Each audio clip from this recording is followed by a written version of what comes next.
quero que vocês abram comigo lá em Lucas capítulo 1. Nós vamos ler a partir do versículo 8 até o versículo 17. Lucas capítulo 1, verso 8 ao 17. E o nome dessa ministração é: o que você carrega é maior do que você. Repete comigo: o que você carrega é maior do que você. Nós carregamos algo muito poderoso. Nós vamos entender através das escrituras o que nós carregamos. Lá em Lucas capítulo 1, todos acharam? Verso 8. E aconteceu que enquanto Zacarias exercia o sacerdócio diante de Deus na ordem do seu turno, coube-lhe por sorteio, segundo o costume sacerdotal, entrar no santuário do Senhor para queimar o incenso. Durante esse tempo, toda a multidão do povo permanecia na parte de fora orando. E eis que apareceu a Zacarias um anjo do Senhor em pé, à direita do altar do incenso. Ao vê-lo, Zacarias ficou assustado e o temor se apoderou dele. O anjo, porém, lhe disse: não tenha medo, Zacarias, porque a sua oração foi ouvida. Isabel, sua esposa, dará à luz um filho, a quem você dará o nome de João. Você ficará alegre e feliz, e muitos ficarão contentes com o nascimento dele. Pois ele será grande diante do Senhor. Não beberá vinho nem bebida forte, e será cheio do Espírito Santo, já desde o ventre materno. E converterá muitos dos filhos de Israel ao Senhor seu Deus, e irá diante do Senhor no espírito e poder de Elias, para converter o coração dos pais aos filhos, converter os desobedientes à prudência dos justos, e habilitar para o Senhor um povo preparado. Coloca a mão no teu coração, fecha os teus olhos. Senhor Deus e nosso Pai, em nome de Jesus, nós te agradecemos mais uma vez, Senhor, pela tua palavra. Te agradecemos pelo teu Espírito sendo derramado sobre nós nesta noite. Então eu peço que o Senhor tire de nós toda distração. Livra de nós as distrações e aviva nos teus caminhos, Senhor, nesta noite. Que o Senhor mais uma vez libere sobre nós um espírito de revelação, de sabedoria da tua palavra, para que nosso coração seja cheio do teu Espírito Santo. E que nós possamos levar e transbordar sobre a vida de pessoas aquilo que o Senhor está derramando sobre nós nesta noite. Muito obrigado, Jesus. Assim nós oramos e te agradecemos. Amém e amém. Glória a Deus. Aqui fala a história de Zacarias e a história de Isabel. São dois personagens muito conhecidos por nós, né? Porque eram parentes ali de Maria e também de José. Antes da vinda do Messias, Deus fala através de um anjo com uma família, né? Falando a respeito tanto da identidade como também da vocação. E uma característica que eu quero destacar aqui de Zacarias e Isabel é que a Bíblia diz que eles eram irrepreensíveis. Repete comigo: irrepreensível. Irrepreensível são pessoas muito zelosas, são pessoas disciplinadas, são pessoas que amam de fato aquilo que elas estão vivendo. A gente tem falado frequentemente, vale a pena repetir, que existe uma diferença entre propósito e profissão. Eu estou pastor, eu não tenho a profissão de pastor, porque eu posso cumprir com o propósito de Deus em qualquer área da vida da sociedade. Em qualquer área, eu posso ser um comunicador, mas tenho um propósito de pregar o evangelho e fazer discípulos, de ser filho de Deus. Tem gente que confunde propósito com profissão, que o cara pensa: eu sou médico, é o meu propósito. Não é o seu propósito, é a sua profissão. Você pode cumprir com o propósito de Deus em qualquer área da sua vida. Hoje de manhã nós tivemos mais uma aula, a 8ª aula do Raízes, que foi a aula sobre o Sermão do Monte, e eu perguntei para os irmãos: vocês sabem a diferença entre descobrir o propósito de Deus e entender o propósito de Deus? Porque muita gente olha como se fosse um misticismo, né? Descobrir a vontade de Deus, o propósito de Deus, como se Deus escondesse a vontade dele. Não quero que ninguém saiba a minha vontade, eu vou punir a humanidade e eles vão ser punidos sem saber. É tipo a gente educando os nossos filhos. A gente quer punir os filhos sem saber por que eles estão sendo punidos. Eles precisam saber. Não é punição, é uma disciplina. É onde que muitos pais erram quando vão educar os filhos.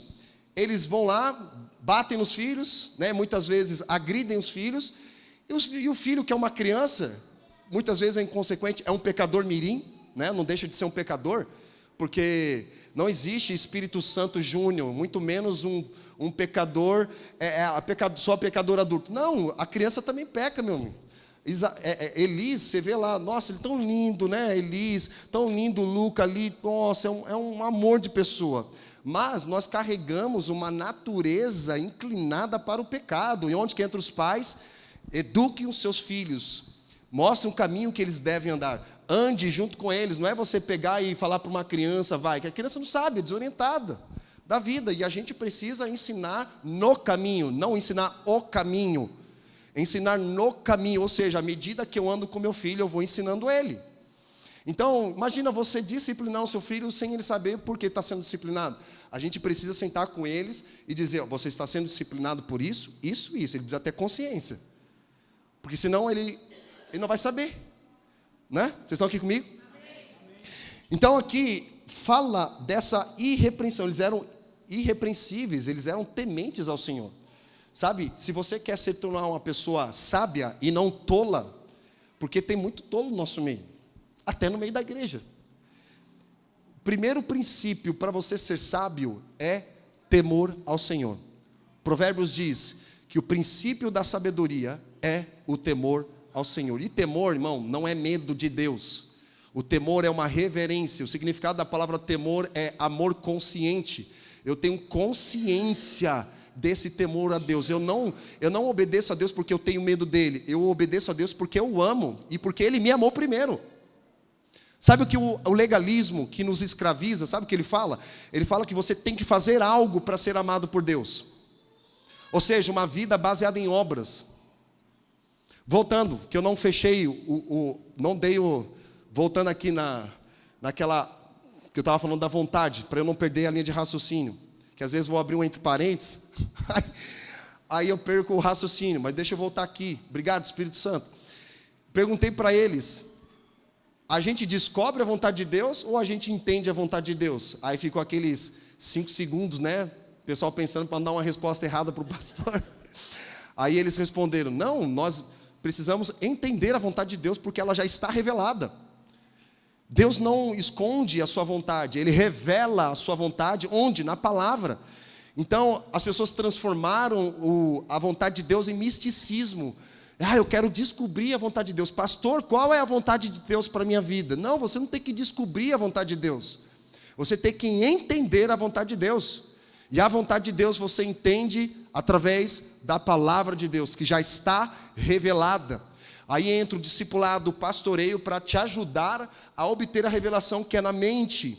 Você tem a revelação de Deus na mente, e aí quando você proclama o evangelho através das suas palavras.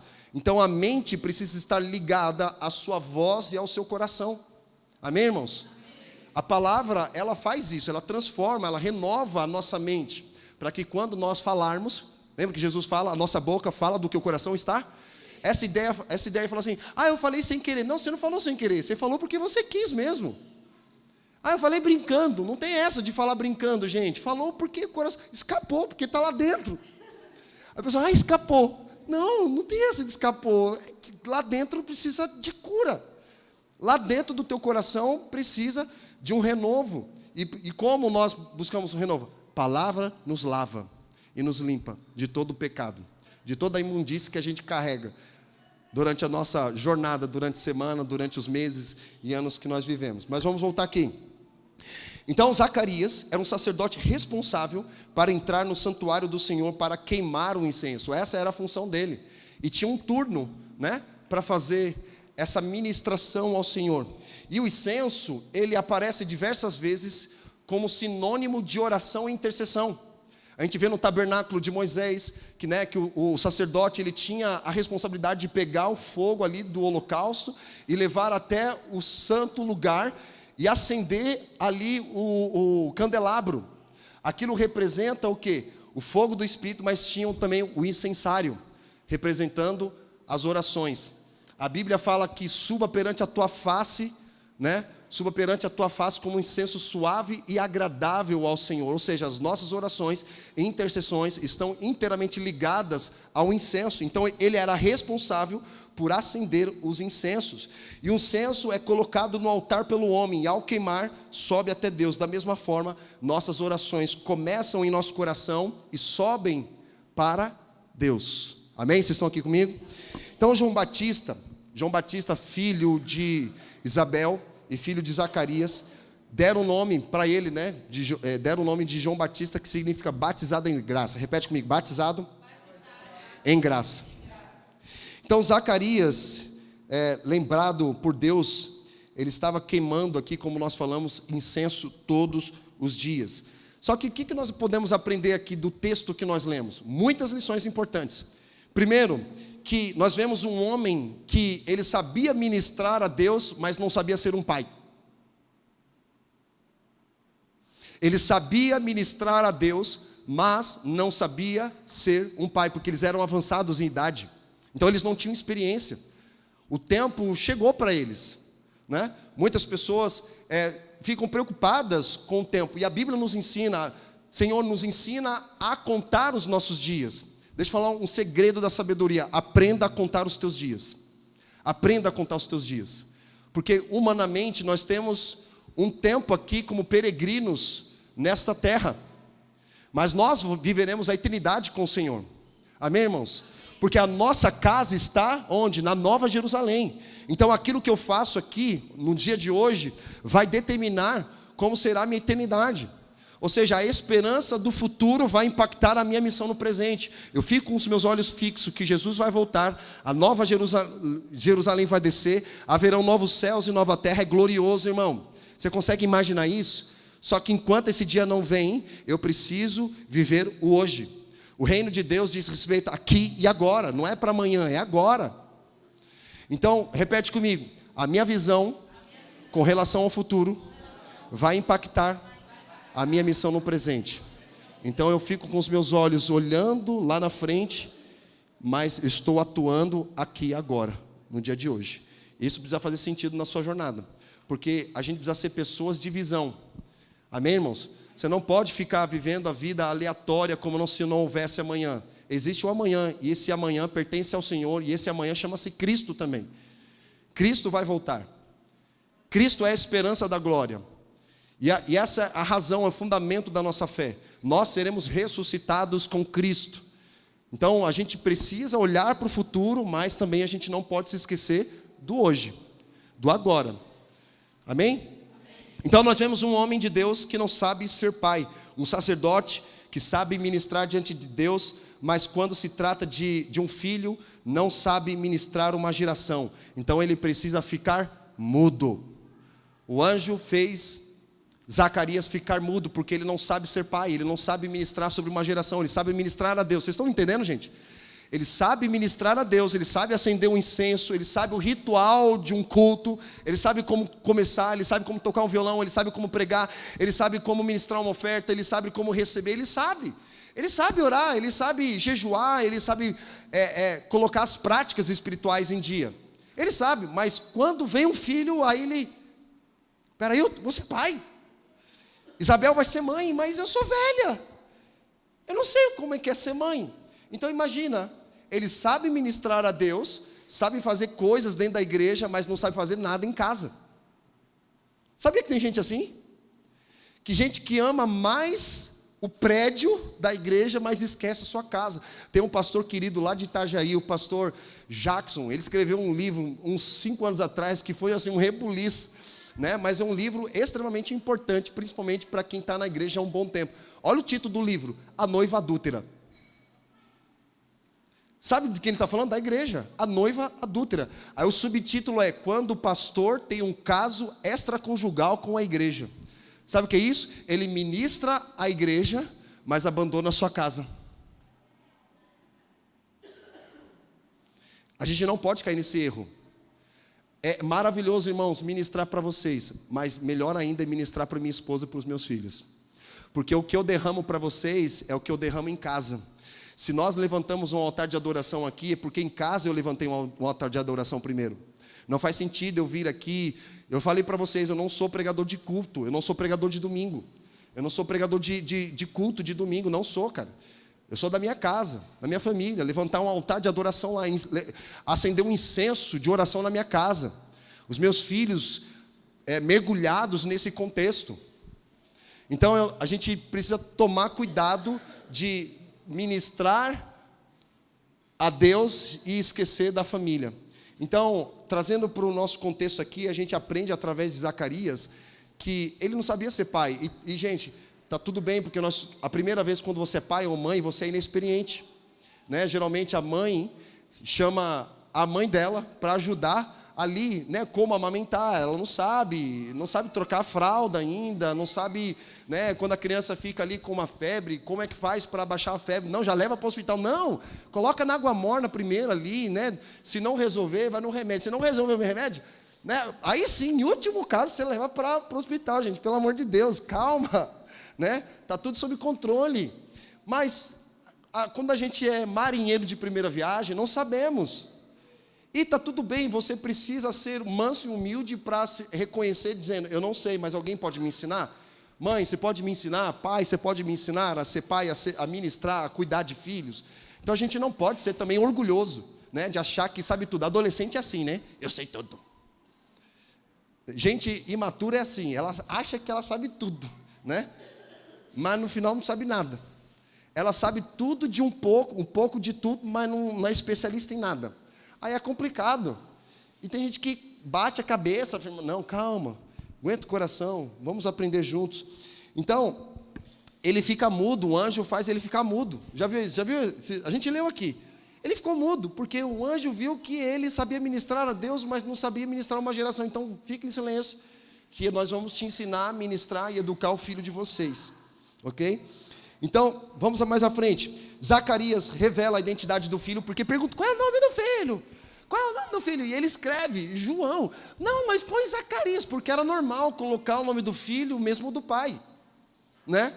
Naquela época, até uns tempos atrás, né? Não sei se hoje diminuiu tanto, mas era muito comum colocar o nome do filho no pai. Por exemplo, teu irmão do meio, que o nome dele, do meu irmão, é o nome do meu pai, Petrônio.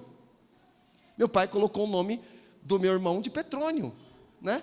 Mas Zacarias, ele revela o quê? A natureza do filho. Gente, quando você coloca o nome no seu filho, você está profetizando sobre ele, sabia disso? Porque o nome revela quem ele se tornará.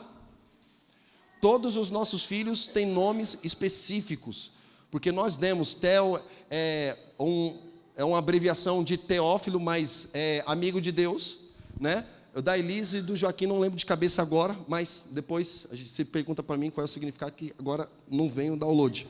Estou com a internet um pouco lenta aqui. Mas o meu nome eu sei. O meu nome, minha mãe colocou o meu nome de Robert com 2 T's ainda. Pessoal, você não sabe o quanto eu já sofri de bullying. Na época nem chamava de bullying, né? Robert, aí o pessoal fazia brincadeira, que era um caminhão dando Falei, poxa, né? Robert, meu nome.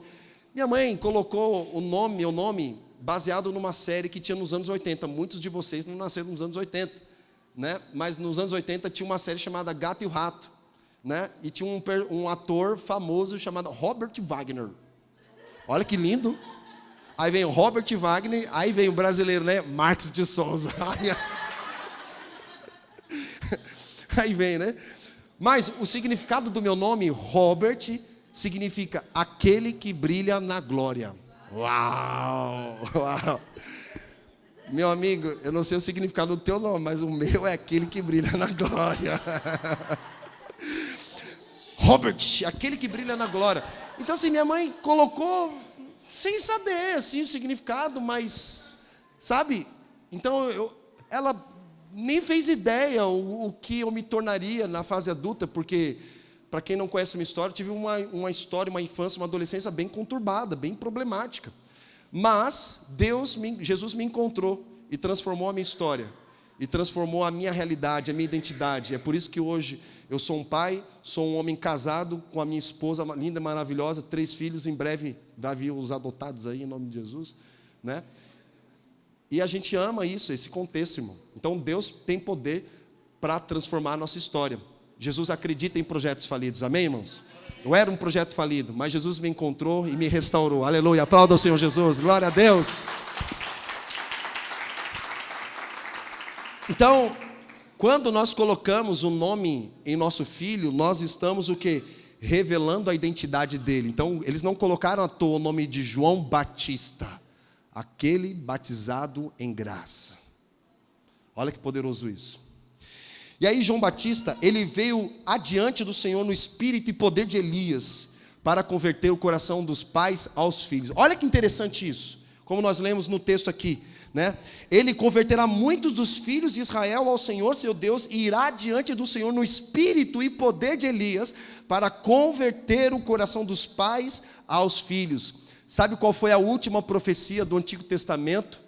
Lá em Malaquias capítulo 4 diz: e ele virá no espírito de Elias e converterá o coração dos pais aos filhos. Então, o último avivamento que nós experimentaremos antes da vinda do Cristo será com a característica da paternidade e identidade, a restauração dos filhos e a conversão do coração dos pais aos filhos e dos filhos aos pais, porque nós sabemos, no contexto brasileiro que nós vivemos, a briga de família, né? De pais e filhos não se conversam, não tem relacionamento, e não é essa a vontade de Deus. Então nós vemos que João Batista, ele veio no espírito e poder de Elias.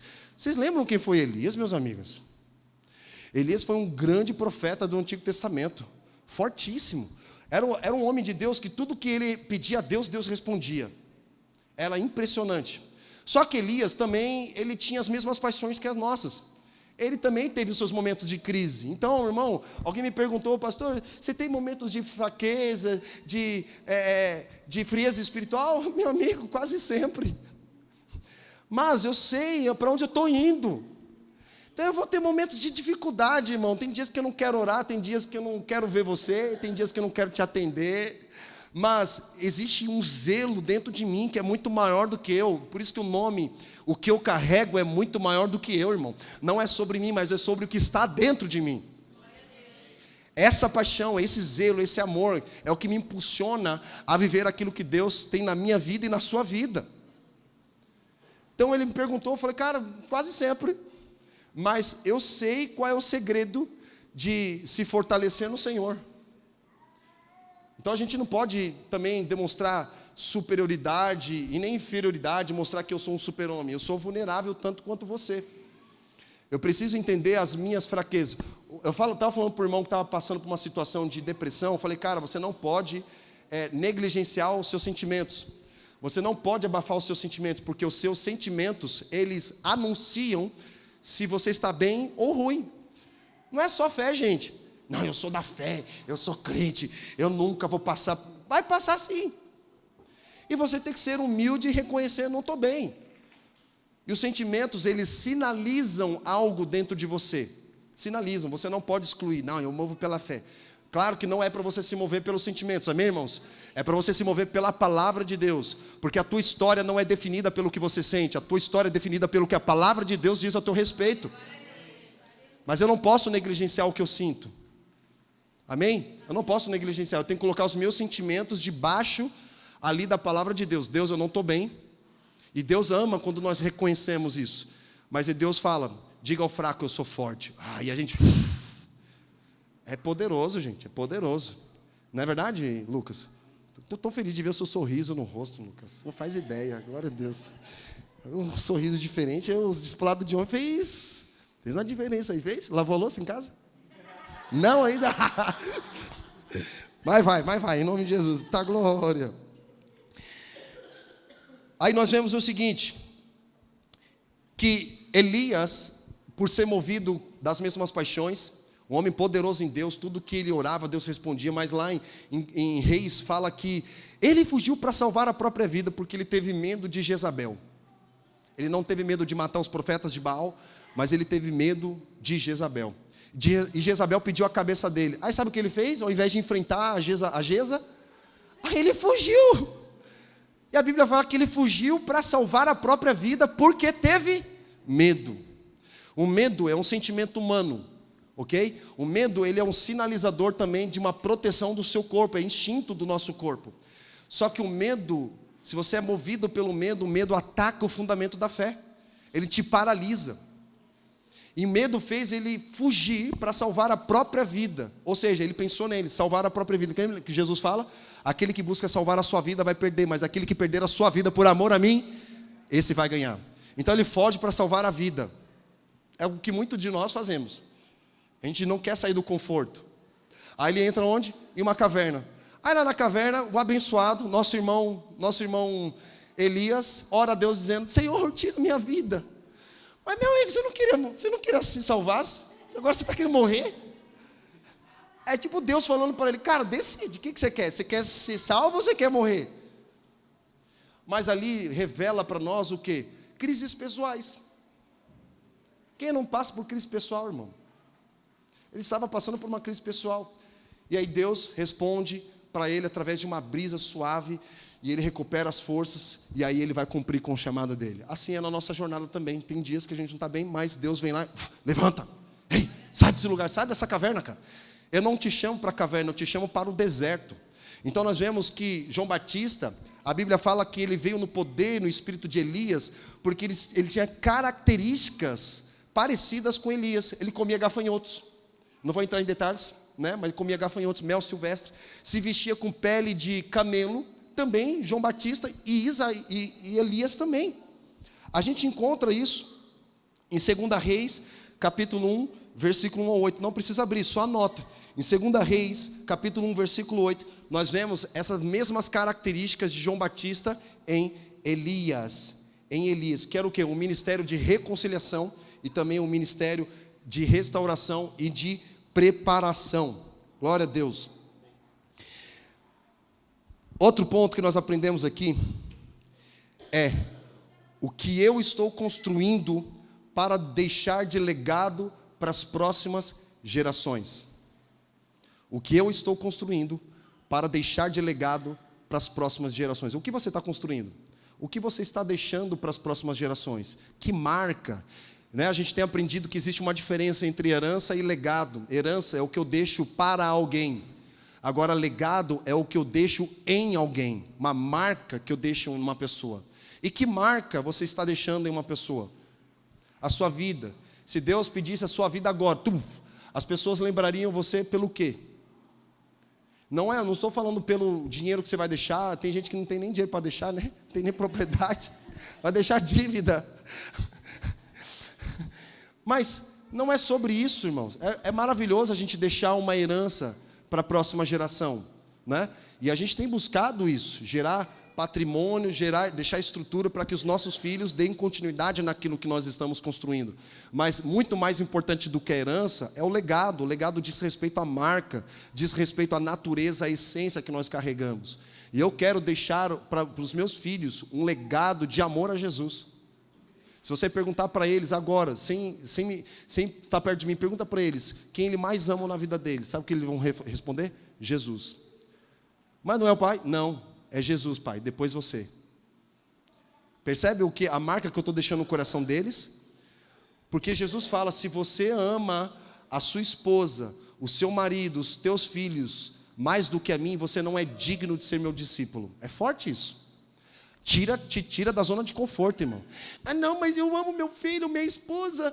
Mas Jesus está dizendo, cara, que se você ama qualquer outra pessoa ou outra coisa acima dele, você não é digno de ser chamado discípulo de Jesus. Você pode viver a sua vida do jeito que você quiser, mas ele fala: cara, eu vou tirar você da zona de conforto. Se alguém quiser vir após mim, tome a sua cruz, negue a si mesmo e me siga. Será que nós estamos dispostos a isso? Nós falamos no domingo passado sobre isso. Quem lembra? Nós falamos sobre isso. De seguir a Cristo vai custar algo de nós. Vai custar a nossa vida, vai custar a nossa reputação, vai custar os nossos recursos, vai custar o nosso tempo, vai custar os tesouros que nós temos. Então a gente precisa colocar onde? Na balança. Vai custar quanto, pastor? Tudo. Tudo que você tem. Ah, mas eu pensava... Não, você não pensava nada, é tudo. Tudo que você tem. Então, o que eu estou construindo para deixar de legado para a próxima geração? A gente precisa pensar nisso. Amém? Vocês estão aqui comigo? E o que Zacarias estava buscando gerar era o quê? Liberar o seu filho, porque tinha um chamado aqui para João Batista que o anjo fala. Olha o que o anjo fala. Além de converter o coração dos pais aos filhos, converter os desobedientes à prudência dos justos e habilitar para o Senhor um povo preparado. De quem era a responsabilidade? Dos pais. Deus deu chamado, e era a responsabilidade dos pais, então, preparar o seu filho para esse chamado, quando ele se tornasse adulto. Então, os nossos filhos têm chamado. A mãe, quando ela gera, algo, ela gera alguém, ela está preparando aquele filho para a fase adulta, para cumprir com o chamado de Deus. Porque os filhos são herança do Senhor, nem os filhos que nós temos são nossos, é de Deus. É de Deus. Amém, irmãos? É de Deus. Nós tenho 4, né? O Felipe, o mais velho, 19, Joaquim, Theo e Elis. São 4, 3 homens e uma menina. Então, imagina a responsabilidade. A responsabilidade de um pai, de uma mãe. A mãe que carrega uma criança não é só carregar durante 9 anos, mas, ou 9 anos não, 9 meses, meu Deus, 9 anos. Rapaz, já tá bom 9 meses. Mas 9 meses, cara. E eu fiz o parto dos meus 3 filhos, o Felipe, Joaquim, o Felipe foi cesárea, mas do Joaquim, Theo e Elis foram partos naturais. A Érica, né? Você vê a estrutura da Érica, magrinha, mas a Érica é guerreira, gente. Foram todos partos normais. E eu tive o privilégio de ir lá e cortar o cordão umbilical dos meus filhos. É a coisa mais linda que você possa imaginar em toda a história da humanidade. É lindo demais. Só que, se a gente refletir um pouquinho no parto cesárea e um parto natural, tem grandes diferenças aí. No parto de cesárea, é uma cirurgia, né? Porque teve algumas complicações, ou o brasileiro é campeão de cesáreas porque a mulher não quer sentir dor, né? Não quero sentir dor, corta logo essa barriga aí, costura e tá tudo certo, né? Mas assim, o correto é um parto natural. A criança nasce mais saudável, ok? Nasce mais saudável. Agora, se a gente for pensar um pouquinho a diferença entre os dois, é importante a gente pensar nisso. O parto cesárea, aqui tem um enfermeiro para me corrigir, né? Mas o parto cesárea, além de ser uma cirurgia, a recuperação é mais demorada. E quando a criança é tirada da barriga, a mãe não tem forças para segurar. Quem segura é o enfermeiro, os enfermeiros, e quem dá o primeiro banho não é a mãe, são os enfermeiros. E ela tem que passar por um processo de recuperação para que ela mesma pegue o seu próprio filho e vai ali, né, dá banho, troca a fralda, mas ela tem que depender de alguém. Agora, no parto natural, não. A Érica guerreira lá sentindo as contrações, meu Deus, se um homem sentisse isso, eu acho que ele ia preferir, que eu quero morrer. Que a gente já treme na base com uma dorzinha, oh meu Deus, ai, uma dor de dente e tal, mas mulher guerreira, gente, sério, parabéns pelas mulheres aí. Glória a Deus. Deus criou vocês, assim, de uma maneira excepcional. Sabe que nós homens não teríamos capacidade de gerar como vocês têm essa capacidade, né? Deus formou vocês com um corpo diferente dos homens, né? Porque vocês têm essa habilidade, essa dádiva de Deus de gerar filhos. Olha que poderoso isso. E aí no parto natural, a mulher sente aquelas contrações, né? Aquela dor, a bolsa estoura, aí corre para o hospital e conforme a criança está prestes a nascer, mais dor vai sentindo, né? E a mulher vai gritando e você fala assim para a mulher, calma mulher. Ela, calma nada. Que calma, que? Não tem esse negócio de calma não. Sou eu que estou com dor. Aí, tá bom amor, tá bom, pega na minha mão aqui, vamos orar o Pai Nosso. E você tenta de alguma forma ali, né? Tentar acalmar, mas é só você quer acalmar uma mulher? Fica quieto. Fica quieto. Só dá a mão ali e fala, amor, estou contigo. Só isso. Já é o suficiente. Rony, né? Tá chegando aí. Glória a Deus, já sabe. Já vai anotando, Rony.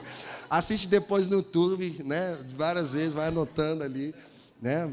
Que tem a experiência aqui para passar para você. Rony vai ser pai pela primeira vez. Glória a Deus, aleluia. Maria Leise, está vindo aí, glória a Deus. E aí no parto natural, a mulher tem aquelas pontadas, aquelas contrações e tal, e aquele esforço danado. E quando nasce, acabou a dor. E a mãe que pega no colo, a mãe que dá o primeiro banho, a mãe que dá a amamenta, já coloca ali, e meu Deus, olha como é instinto nosso. Já vai sugar o leite, que é o principal alimento para uma criança ali nos primeiros dias. Só o leite já é suficiente para alimentar ali um bebê. E já puxa ali, já pega e vai-se embora. Olha que interessante isso. A diferença entre um parto natural e um parto de cesárea. No parto de cesárea, a mãe, quando dá à luz, que na verdade não sente dor, mas não é ela quem cuida, acaba terceirizando a responsabilidade. Mas num parto normal, quem acontece? A mãe que cuida, a mãe que amamenta, a mãe que faz tudo. Então tem muita gente gerando algo em Deus e tendo filhos em partos cesariana ao invés de ser um parto normal. Não quer ter dor, não quer ter sofrimento, não quer passar pelo processo. E a vida cristã é um parto normal, irmão, não é uma cesárea, é um parto normal. Vocês estão me entendendo? A linguagem é um parto normal, a gente vai passar por momentos difíceis, né? Mas quando está prestes a nascer algo que Deus está gerando dentro de você, é só vitória. É só alegria, irmão. Dói, é dolorido. Muitas vezes a gente pensa em desistir de algo que Deus colocou no teu coração, né? Um projeto, um sonho, uma visão, é de Deus, não é teu, tá? Meu sonho, não, você não tem sonho nenhum, o sonho é de Deus. O meu projeto, não é um projeto seu, não, é um projeto que Deus deu para você ser responsável, porque no momento que Deus quiser tirar esse projeto de você, Ele tira, se você não for responsável. Amém? Vocês estão comigo aqui ainda? Vocês continuam me amando ainda? Glória a Deus. Tomar umas bordoadas, né? Eu pego aqui, dou um beijinho, dou uma bordoada de novo, mas está tudo bem. Depois, até o final do culto, você libera perdão para mim, a gente sai abraçado e se ama. Glória a Deus. Eu falo que quando eu prego, eu não tenho amigos. Eu sou amigo de Deus, eu preciso ser fiel àquilo que o Senhor ministrou no meu coração. Amém, irmãos? Glória a Deus. Então, assim, a gente vê que Isabel, ela estava... A Bíblia fala que ela ficou guardada por 5 meses. 5 meses. 5 meses ali na gestação, irmãos. 5 meses. Olha lá, Lucas capítulo 1, versículo 24. Vai lá para o versículo 24. Lucas, capítulo 1, vai lá no versículo 24, nós vamos ler até o 25. Nós vemos que Isabel, ela escondeu João Batista durante 5 meses ali na gestação. Olha que interessante. Acharam aí? Passado esses dias, Isabel, a mulher de Zacarias, ficou grávida. Lembra que Deus havia prometido, através do anjo, né? E ali, Zacarias, ele, tipo assim... eu sou velho, né? Aí Deus fala, fica mudo então. Você sabe ministrar diante de mim, mas não sabe ministrar diante de uma geração. Então fica mudo. E aí ele teve o nome João Batista. E aí ele chegou para a esposa, Deus me encontrou e falou que você vai ficar grávida. Você está de brincadeira. Olha só, sou velha, pô. Como assim que Deus pode fazer algo em mim? Mas lá, passado esses dias, Isabel, a mulher de Zacarias, ficou grávida. A promessa de Deus se cumprindo aqui. Sabe por quê, irmãos? A esterilidade, tem mulheres que têm esterilidade. Na verdade, é permissão de Deus em alguns casos, tá? É permissão de Deus para mostrar para nós que não é obra nossa, é obra de Deus. E quando fala de esterilidade, não apenas uma questão física, mas uma esterilidade espiritual, é quando você não consegue gerar nada em Deus. Vocês estão aqui comigo? Pessoas que não conseguem gerar algo em Deus, porque está estéril. É Deus dizendo para mim e para você, não é você quem gera, sou eu quem gero dentro de você. Não é uma obra humana, mas é uma obra divina. Então nós precisamos gerar em Deus o que Ele tem para nós. Amém, irmãos? Vamos lá. E ela não saiu de casa durante 5 meses, dizendo, foi isto que o Senhor me fez, ao contemplar-me para acabar com a minha vergonha diante das pessoas. Porque naquela época, uma mulher que não desse filhos, ela ficava envergonhada. Tipo assim, não vou ter descendência. Quem que vai dar continuidade à minha família? Não tenho. Então, era uma tristeza muito profunda para uma mulher naquela época. Então, a Bíblia não diz o motivo pelo qual Isabel guardou o seu filho por 5 meses. Não foram 5 dias, foram 5 meses. Mas, eu acredito que ela aproveitou esse tempo para cuidar e preparar o seu corpo para algo, para alguém que ela estava gerando.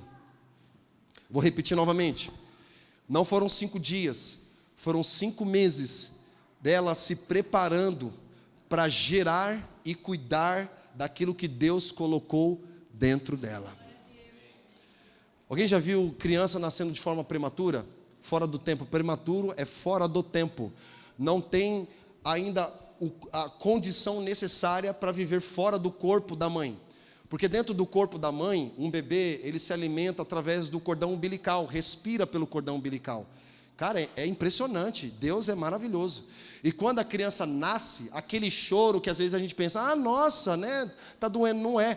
Ela para de respirar pelo cordão umbilical e passa a respirar pelas narinas. Por isso que eles tiram ali o líquido amniótico do nariz, porque a partir daquele momento, o pulmão daquela criança está respirando agora de uma forma fora do corpo dali da mãe. Então arde, por isso que ela chora. Há uma ardência no pulmão. É um choque muito forte, gente. Porque ela estava confortável, você estava confortável ali, né, dentro da sua mãe, né, se alimentando e tal, tomando na boquinha ali no cordão e tal, dormindo, de boa. Aí de repente o corpo começa, tipo assim, acho que alguém está querendo me pôr para fora. Mas eu estou aqui, de boa, aí você sai, aí você chora, você fala, meu Deus, cara, que mundo é esse? É um mundo estranho. E a criança, ela chora ali, ela é uma ardência, é um outro mundo, é um choque muito forte. Então, por isso que dentro, olha só que interessante, eu aprendi com minha mãe, que é formada em enfermagem. Ela se especializou, fez pós-graduação em obstetrícia, ou seja, em partos, seja naturais ou parto de cesárea. E aí, às vezes, eu fazia os trabalhos para ela da faculdade. E aí eu aprendi o método canguru. O método canguru, ele é eficaz, porque é o primeiro contato que a criança tem com a sua mãe. É um choque tão forte que ela precisa ir para o colo da mãe imediatamente, para ela se adaptar àquela nova realidade. Esse é o método canguru, que é extremamente eficaz para a vida saudável, mental, emocional e física do bebê, porque o bebê, ele é frágil. Então vem para o método canguru, que é o quê? Pega o bebê, abraça o bebê e fica ali, deixando ele ali de boa até, passa alguns minutos, até ele se adaptar àquela nova realidade. Então, Isabel, a gente vê que ela estava se preparando para esse tempo, que ela, mesmo sendo velha, ela era inexperiente. E assim a nossa jornada também, irmãos. Nós somos, quando começamos a nossa jornada, somos inexperientes em diversas questões, né? E a gente vai amadurecendo, é igual criança, bebê, ela se alimenta pelo leite materno da mãe, e conforme ela vai crescendo, se desenvolvendo, vai introduzindo um salzinho, um suquinho, uma frutinha, porque a estrutura física já está exigindo algo mais sólido. E conforme ela vai crescendo, se desenvolvendo, a ponto de comer uma belíssima de uma feijoada. Glória a Deus, aleluia. Glória a Deus, já fica aí a hashtag, chamar o pastor para comer uma feijoada de sábado. Porque minha estrutura hoje, né, exige uma feijoada. Você quer ter um pastor saudável, um pastor que traz umas palavras boas, poderosas, né? Convido o pastor. Brincadeira, mas é verdade. A boca fala do que o coração está cheio, né? Glória a Deus. Mas vamos lá para a palavra aqui, gente. Então, assim, é a nossa vida também. A gente precisa amadurecer, né? Talvez você veio de um contexto que você estava tomando muito leite, né? Um leite materno. Aí Paulo fala assim, ei, para de tomar leite, rapaz. Agora é alimento sólido. Ah, mas eu queria tomar um leite. Não, não é leite não, é alimento sólido. Às vezes Paulo falava assim, puxa, como eu queria trazer um alimento sólido para vocês, mas vocês não têm a capacidade ainda. Eu tenho que trazer leite. Eu tenho que ver com beabá para vocês. Eu tenho que vir lá. Mas a gente sempre vai trazer o leite materno para aqueles que ainda não têm maturidade. Eu entendo disso. Mas também eu não posso deixar de trazer um alimento sólido para vocês. Amém, irmãos? Essa é a minha responsabilidade, alimentar vocês com a palavra de Deus. Para que vocês saiam alimentados daqui e para que vocês vão alimentar as pessoas que vocês encontrarem durante a semana. Então, ela estava preparando. Então, Deus, Ele não quer que a gente tenha filhos de forma prematura. Nós precisamos aguardar o tempo necessário para dar à luz. Amém, irmãos? E acontece dentro do berçário também, que eu já vi isso, acho que foi o Joaquim que passou por isso, precisou tomar um banho de luz, por conta da icterícia, é isso mesmo? Icterícia, hã? Icterícia, que tem que tomar luz, né? Aí vai lá para um negócio lá do, incubadora, né? Aí tem a luz ali, para jogar a luz. Gente, é maravilhoso, aprendi com a minha mãe, fazendo uns trabalhos dela da faculdade. Beijo, mãe. Então a gente não pode dar a luz fora do tempo, irmão. Precisamos discernir o tempo para dar a luz. Por exemplo, a gente quer começar um projeto social, mas a gente não pode simplesmente, vamos começar, vamos dar a luz aí no projeto. Não, vamos preparar nosso coração, vamos gerar isso. Deixa Deus semeou, né? Deus semeou, que a palavra semente vem de sêmen, ok? Semente vem de sêmen, Deus semeou em nosso espírito, e nós estamos gerando isso, cuidando, né? Estamos preparando. para que quando nascer da maneira correta, nascer no tempo certo. Qualquer projeto, sonho, visão que Deus te dá, você precisa entender esse processo. Faz parte da nossa vida. A gente não pode simplesmente ficar empolgada. Igual, por exemplo, eu sou da área da comunicação. Aí veio uma irmã e falou assim: pastor, eu estou querendo começar uma loja de roupa. Falei, beleza. Tá, então vamos organizar aqui. Eu já abri um Instagram. Mas calma, mulher. Calma. Aí a pessoa criou já o nome, criou já o logo, criou tudo. Aí foi só empolgação. No fim das contas, não fez nada.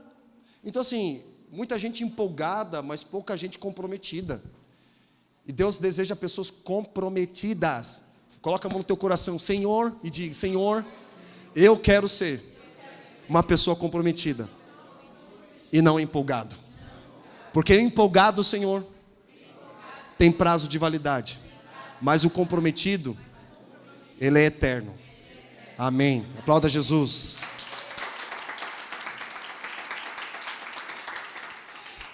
E a gente vê aqui que a irmã Isabel e o nosso irmão Zacarias, aqui na Bíblia, eles estavam carregando algo maior que eles, então eles precisavam tomar cuidado, eles precisavam ser bem zelosos com aquilo que eles estavam carregando. Então, eles sabiam que João Batista era um homem extremamente excepcional, fora da curva. Então, eles precisavam, como pais, ter esse cuidado para preparar o filho para essa fase adulta. Olha que interessante. O que isso ministra no meu coração? Que o reino de Deus não se trata de mim.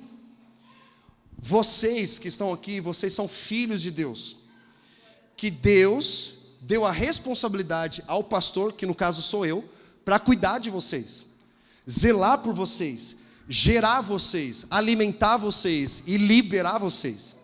Porque vocês vão chegar à maturidade em Deus, em que Deus vai falar assim: agora pode liberar eles, pode enviar para plantar a igreja, pode enviar para pregar o evangelho ali no Parque Pinheiros, pode liberar, porque há uma maturidade para quando ele chegar nesses lugares, ele não ficar balanceando: ai meu Deus, quem eu sou, de onde eu vim, para onde eu vou. Não, meu amigo, você sabe de onde você veio, você sabe quem você é, você tem um propósito, você tem um lugar em Deus, e você sabe para onde você está indo.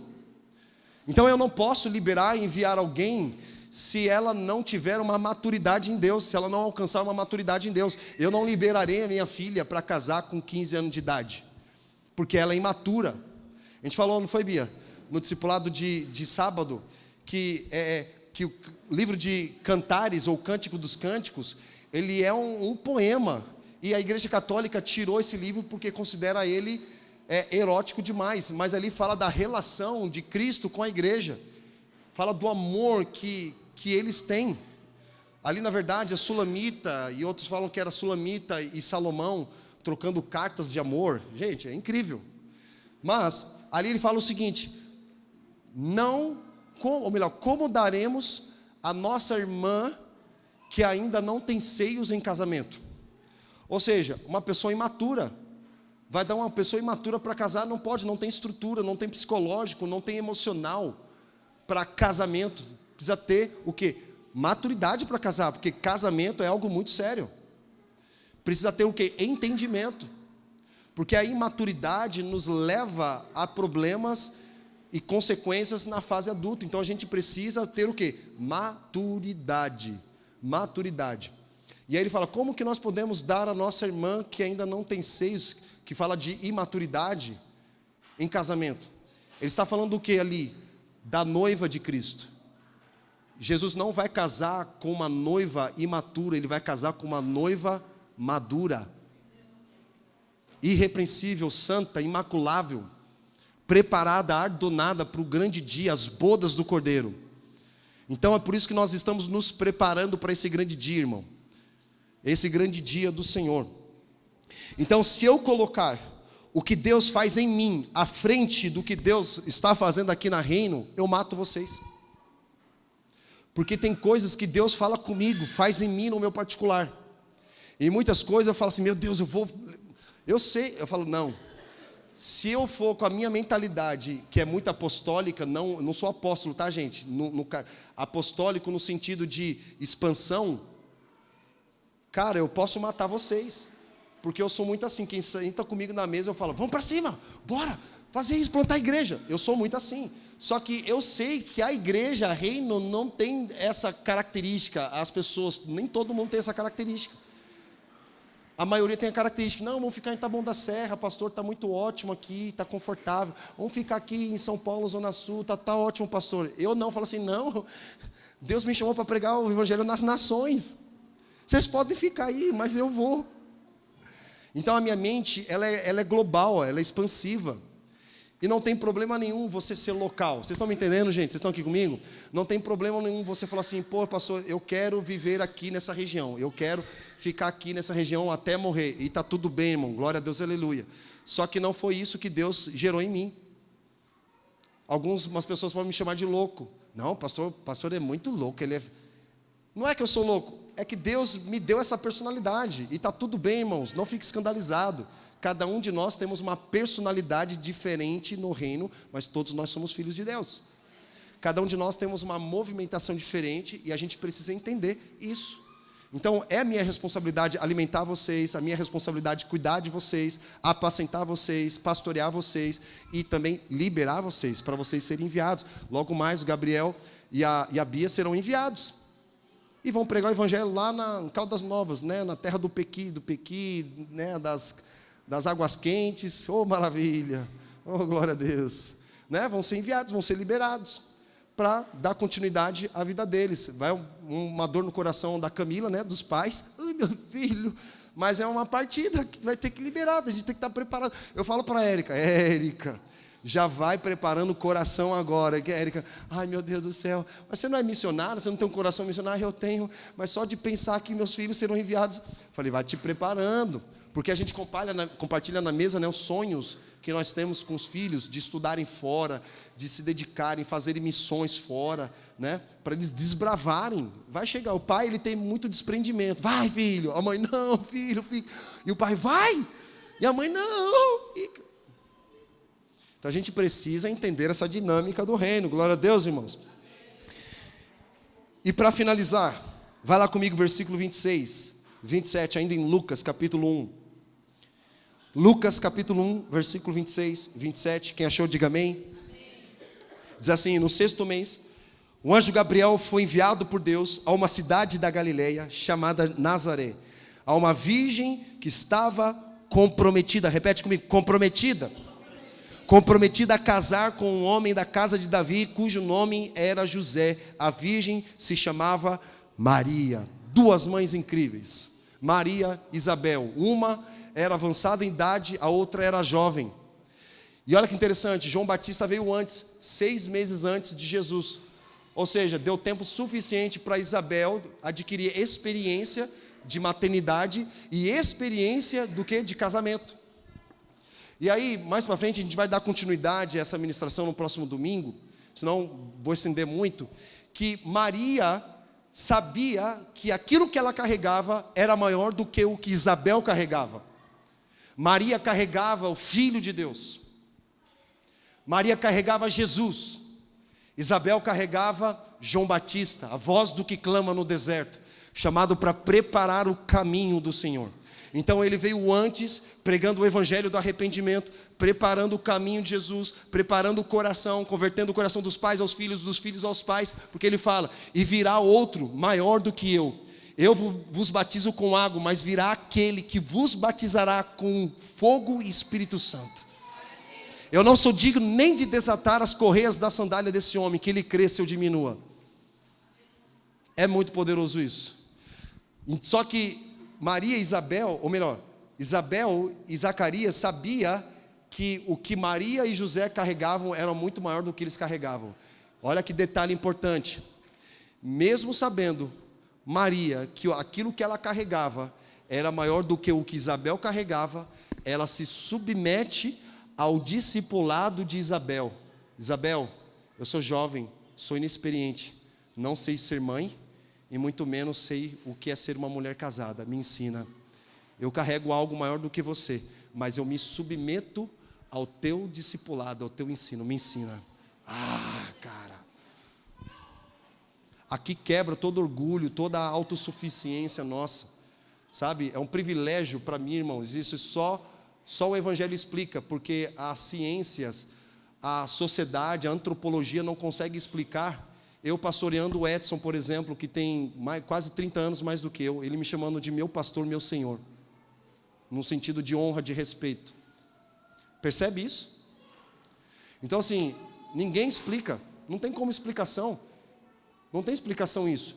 Eles tendo muito mais experiência, muito mais anos de vida do que eu, ele fala assim: pastor, você é meu pastor, eu aprendo muito contigo, que é mais novo do que eu. E ele fala, ele liga para mim, e assim, nessa semana a Sil me ligou, do nada, assim, eu lá em casa lavando a louça, né?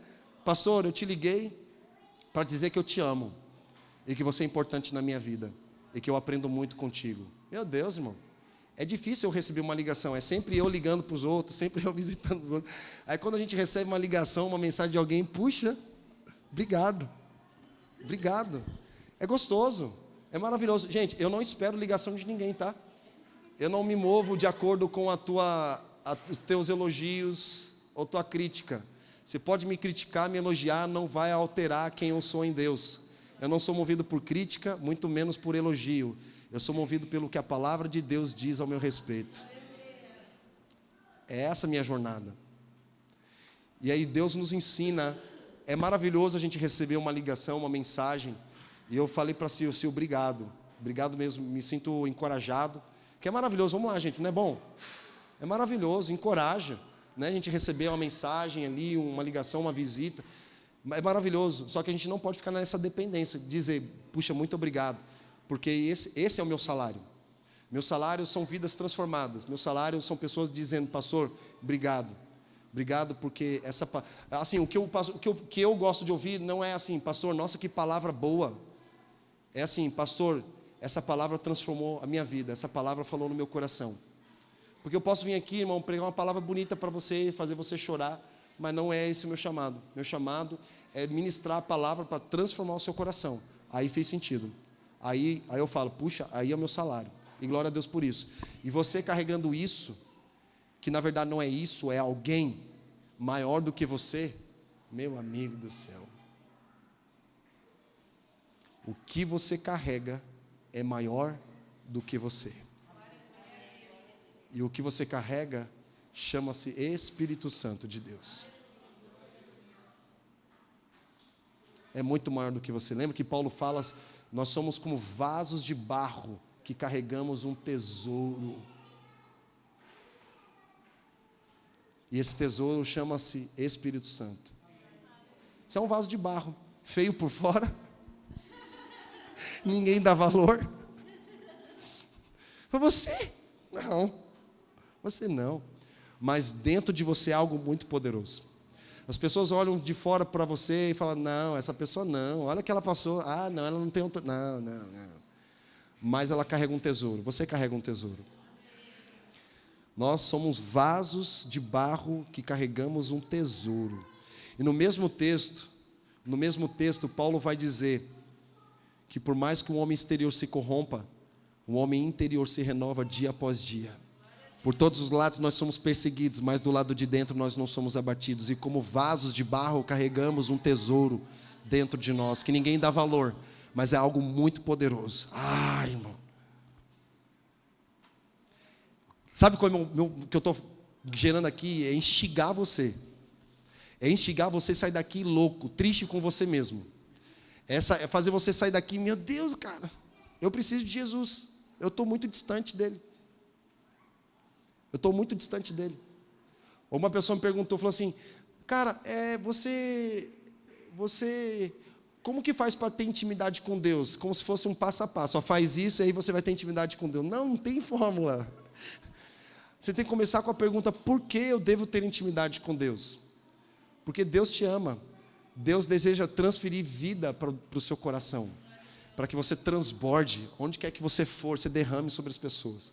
Quem senta na mesa comigo sabe, meu amigo, é só palavra, é só Bíblia, é só vida, é só isso, é o que eu sei, porque eu encarnei isso, está dentro de mim. Eu sei o que eu carrego. Eu sei o poder que Deus tem para transformar vidas, mesmo eu não me vendo nessa condição muitas vezes. Mesmo eu me vendo, falando, puxa Deus, eu sou insignificante, olha o que está acontecendo comigo. Olha só o que eu estou passando, mas Deus fala, não é sobre você, é sobre eu fazendo em você e através de você. Essa chama no nosso coração, para instigar você, irmão, fazer você sair daqui querendo e desejando mais o Senhor. Desejando mais a palavra. Pastor, vai ter discipulado na segunda-feira, estou dentro. Cara, quando eu me converti, por isso que a gente precisa voltar ao primeiro amor. Eu lembro, o Rony vai lembrar disso. Vai ter reunião de oração, estou dentro. A gente vai ter que subir um monte, estou dentro.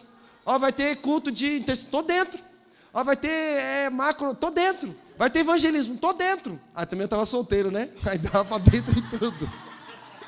Estava dentro em tudo. Tipo, estou dentro, não tenho responsabilidade de filho, esposa. Então vamos embora. Lógico que os tempos mudaram para mim. Minha movimentação hoje é diferente de um solteiro. Mas, irmãos, é isso assim, instigar a ir mais fundo. Você não pode se acostumar com o nível raso. Você não pode se acostumar. Eu vou no culto de domingo, entrego o meu dízimo, ouvo uma palavra, levanto as mãos, dou glória a Deus, aleluia. Você fala, meu Deus, cara, você não pode reduzir a sua vida espiritual num culto de domingo, 2 horas na semana, pelo amor de Deus. Existem águas mais profundas. A gente não pode se acostumar com isso. Existe algo mais profundo em Deus. É esse lugar que o meu objetivo é levar vocês, instigar vocês a esse lugar. Amém, irmãos? Que essa palavra ela possa frutificar dentro de você e dar muito fruto. Não somente nessa semana, mas nos próximos dias que virão, nos meses e anos. Que essa mensagem ela fique na tua mente impregnada a ponto de te provocar uma transformação interior dentro de você. Amém? Vamos entrar nesse lugar, irmãos? Vamos entrar nesse lugar entendendo que o que nós carregamos é muito maior do que eu e você. Que é a palavra de Deus, é a presença do Espírito Santo. Vamos entrar nesse lugar? Feche os seus olhos. Coloca a mão no teu coração. Vem cá, Rony. Jesus, nós te agradecemos. Fique de pé, querido. Fique de pé. Os seus olhos fechados. Coloca a mão no teu coração. Se desprenda de qualquer coisa agora neste momento. De qualquer pensamento, qualquer sentimento contrário. Nós liberamos mais do teu Espírito nesta noite, Senhor. Que essa palavra ela venha germinar nos corações, essa palavra ela venha ser semeada em corações que são como terra fértil, Senhor, nesta noite. Jesus, que essa palavra ela venha frutificar, Jesus, na nossa jornada. Nós chamamos, Jesus, que essa palavra venha ser semeada com amor, com poder dentro dos nossos corações. Que nós não desejemos absolutamente nada a não ser a tua presença, Senhor. Que essa palavra ela venha queimar em nossos corações, Senhor, nossos corações. Mais Jesus, mais Jesus. Mais fogo, mais paixão dentro de nós, Deus. Que a gente saia daqui completamente incendiados pela tua presença, Senhor. Que essa palavra faça com que a gente saia daqui completamente apaixonado por ti mais e mais. Nós desejamos mais da tua presença, Senhor. Jesus, eu oro por cada homem, cada mulher aqui nesta noite. E declaro essa palavra do que eles carregam é maior do que eles, Jesus. É maior do que eles, Jesus, maior do que eles. Que eles nunca se esqueçam do que o que eles carregam é muito maior do que eles, muito maior do que os momentos que eles estão vivendo, muito maior dos problemas que eles estão passando, muito maior, Deus, dos desejos e paixões do coração dele. A tua presença manifesta em nosso meio, que traz cura e libertação, Jesus. Coloca mais fome, mais fome, mais fome, mais fome. Fome pela tua palavra, Senhor. Sede pela tua presença. Mais, Jesus. Nada melhor ao que se compara a esperança viva.